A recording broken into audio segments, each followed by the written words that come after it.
বাংলাদেশ জাতীয়তাবাদী দল বিএনপি বাংলাদেশের সর্ববৃহৎ দল এবং সবচেয়ে জনপ্রিয় দল।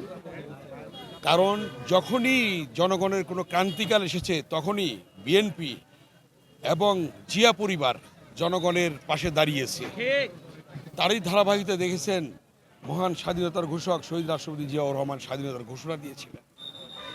আপনারা দেখেছেন দীর্ঘ 9 বছর স্বৈরাচার বিরোধী গণতান্ত্রিক আন্দোলনে বিএনপির চেয়ারপারসন আপসীন নেত্রী দেশনেত্রী বেগম খালেদা জিয়া আপসীনভাবে নেতৃত্ব দিয়েছেন এবং স্বৈরাচার মুক্ত করেছেন, গণতন্ত্র উদ্ধার করেছেন, গণতন্ত্র মুক্ত করেছেন।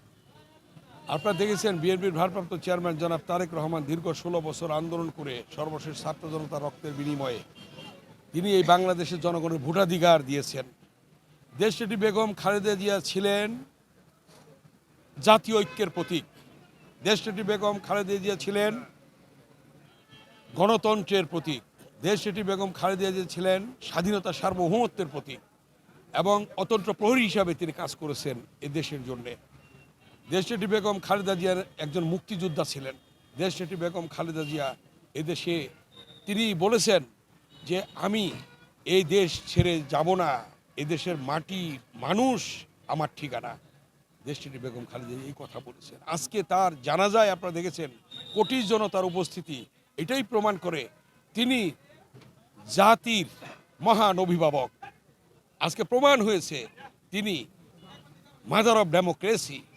তিনি প্রমাণ করেছেন তিনি স্বাধীনতা সার্বভৌমত্বের অতন্ত্র প্রহরী ছিলেন। প্রমাণ করেছেন তিনি জাতীয় ঐক্যের প্রতীক। এটাই আজকে প্রমাণিত হয়েছে।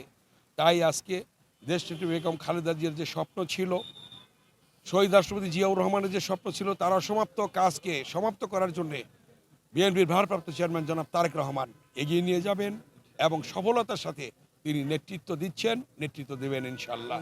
এবং তাকে হারিয়ে আমাদের যে অপূরণীয় ক্ষতি হয়েছে, এই ক্ষতি জনগণ আজকে প্রমাণ করেছে তাদের কোটি জনতার উপস্থিতির মধ্য দিয়ে জানা যায়। অতএব আগামীতে এই শক্তিকে সামনে ধরে রেখে আমাদেরকে যে কোনো চ্যালেঞ্জ মোকাবেলার জন্যে আল্লাহ তাআলা আমাদেরকে সেই শক্তি